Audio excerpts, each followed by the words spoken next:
Chers frères et sœurs, je vous dis bonjour à tous et à chacun, espérant que, même par la grâce, vous êtes en bonne forme et que vous continuez, en tout cas à travers ce temps du confinement, à rendre grâce à Dieu pour tous ses bienfaits, à prier pour tous ceux et celles qui en ont besoin.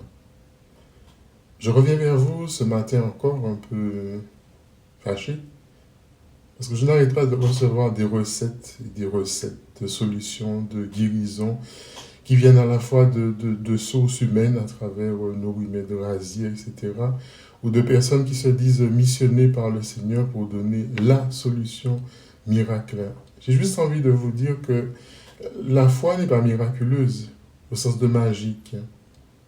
Ce qui me peine, c'est que beaucoup d'entre nous, croyants ou non, eh bien, étaient assis devant un écran vendredi dernier pour faire résonner dans nos cœurs cette parole de Dieu, silence, tais-toi.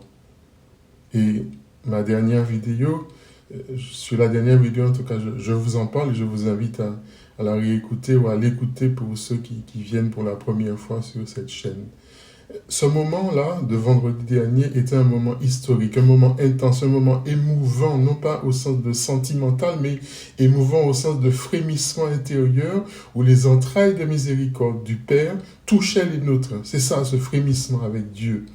Un moment aussi qui nous invitait à réfléchir sur notre foi, sur notre vie, sur notre société.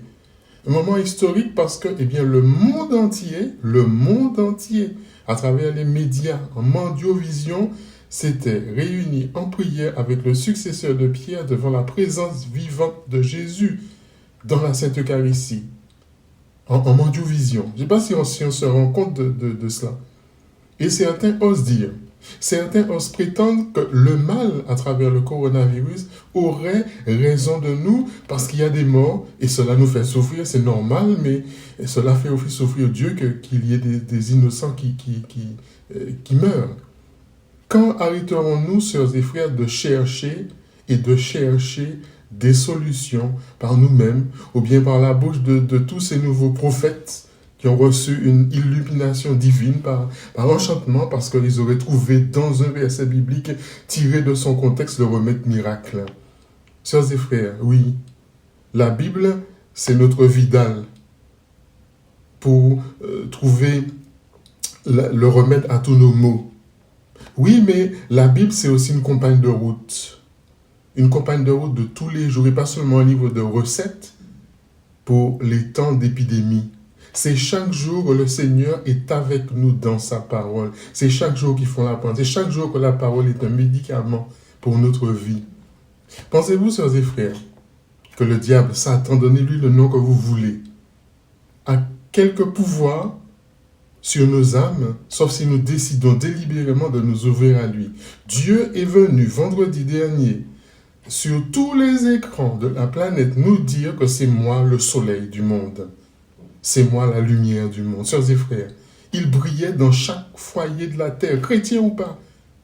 Dieu est venu nous dire, par cette croix-là qui était plantée dans cette place Saint-Pierre, avec cette symbolique de l'eau, avec cette symbolique par la pluie qui tombait, cette symbolique du sang qui a été reproduite par celui qui a peint cette pièce-là, cette croix-là, qui est aussi une œuvre d'art, eh bien, Dieu est venu nous dire que son côté est ouvert. Il est ouvert à nouveau pour nous donner la vie, pour nous donner l'espoir, pour nous donner l'espérance. Frères et sœurs, tonnerre de Dieu, mais vous cherchez quoi? Vous cherchez quoi encore comme signe, comme miracle? Arrêtons d'être des marchands du temple. Le pape nous a dit que cette pandémie est pour nous un moment de conversion. Un moment pour faire des choix sur ce qui compte vraiment dans nos vies, pour changer les priorités de nos sociétés. Le temps est venu, disait-il, de se tourner vers Dieu et de reconnaître que, eh bien, quel que soit le degré d'avancement de notre civilisation et de notre technologie, eh bien, nous ne pouvons pas nous sauver par nous-mêmes. Fût-ce par tous nos prétendues solutions miraculeuses contre le coronavirus, il nous faudra tous mourir. Mourir de quelque chose. Alors je crois que le vrai problème, c'est que nous avons peur de la mort. Et ce satané virus, eh bien, nous place devant notre finitude et avons-le, eh bien, nous avons peur. Mais nous avons peur de mourir. Alors confessons devant Dieu notre peur de la mort. Confessons devant Dieu nos peurs. Nous avons besoin de Dieu, a répété le pape dans son message. Les paroles fortes de François le pape sur l'héroïsme de tant de personnes ordinaires, souvent oubliées, les médecins, les infirmiers, les employés de supermarché, les nettoyeurs, les soignants, les transporteurs, les forces de l'ordre, les bénévoles, les prêtres, les religieux et bien d'autres qui, en ces jours extraordinaires, poursuivent leur travail avec patience et qui nous rappellent que la prière et le service silencieux sont autant d'armes gagnantes contre la pandémie.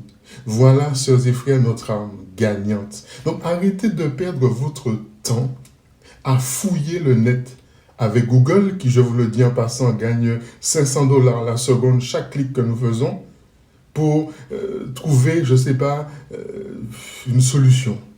Arrêtons de perdre notre temps à fouiller le net pour chercher des solutions. Nous attendons un miracle instantané, Dieu peut le faire. Il est Dieu. Il l'a déjà fait. Mais Dieu aussi peut éprouver les siens. Ce n'est pas moi qui le dis, c'est écrit dans sa parole. Trop pressé, pas qu'avec le jour ouvert. Pourquoi êtes-vous si craintif? N'avez-vous pas encore la foi? Seigneur, tu nous adresses un appel à la foi qui ne consiste pas tant à croire que tu existes, mais à aller vers toi et à se fier à toi. Durant ce carême, ton appel urgent résonne, convertissez-vous, revenez à moi de tout votre cœur. Tu nous invites à saisir ce temps d'épreuve comme un temps de choix. Ce sont les mots du pape encore. Il disait encore ceci, ce n'est pas le temps de ton jugement, mais celui de notre jugement.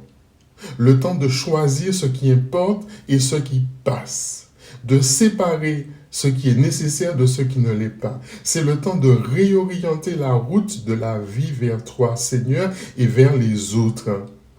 Et nous pouvons voir de nombreux compagnons de voyage exemplaires qui, dans cette peur, ont réagi en donnant leur vie. C'est la force agissante de l'esprit déversé, transformé en courageux et généreux dévouement. Mais notre foi est faible, dit-il encore. Nous sommes craintifs. Mais toi, Seigneur, ne nous laisse pas à la merci de la tempête. Redis-nous encore, n'ayez pas peur. Et nous, avec Pierre, eh bien, nous nous déchargeons sur toi de tous nos soucis, car tu prends soin de nous. Alors, vous pardonnerez peut-être mon insolence, mais j'ai envie de vous dire, foutez-nous la paix avec votre histoire de coronavirus et toutes les théories fallacieuses de pseudo-miracles ou de pseudo-médicaments. Revenez au Seigneur de tout votre cœur, sœurs et frères. Il nous reste à nous chrétiens une ultime semaine de pénitence du carême. Employons-la à nous attacher à Dieu. Et qui sait, eh bien peut-être que nous ne serons pas déçus. Peut-être que le fameux miracle que nous attendons se fera au bout de notre carême. Oui, sœurs et frères, parce que Dieu ne détourne jamais sa face de l'humanité. Il nous l'a prouvé vendredi dernier depuis la place du Vatican, Urbi et Orbi. Et n'oublions pas, silence, tais-toi. Et ce n'est pas seulement à la tempête que le Seigneur dit silence, tais-toi. Ce n'est pas seulement au coronavirus que le Seigneur dit silence, tais-toi, mais pour nos bouches, pour nos mains, pour nos gesticulations. Alors toi qui m'écoutes, au nom du Seigneur, silence, tais-toi, jeûne, prie. Amen.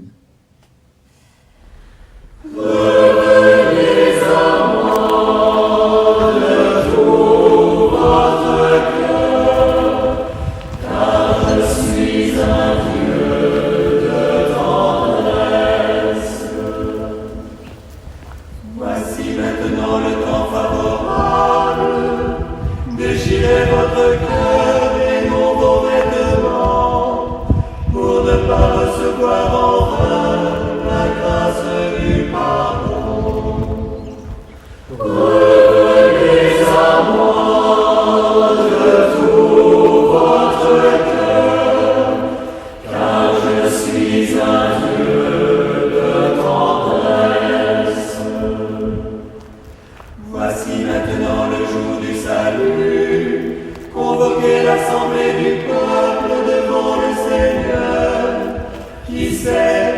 s'il revenait.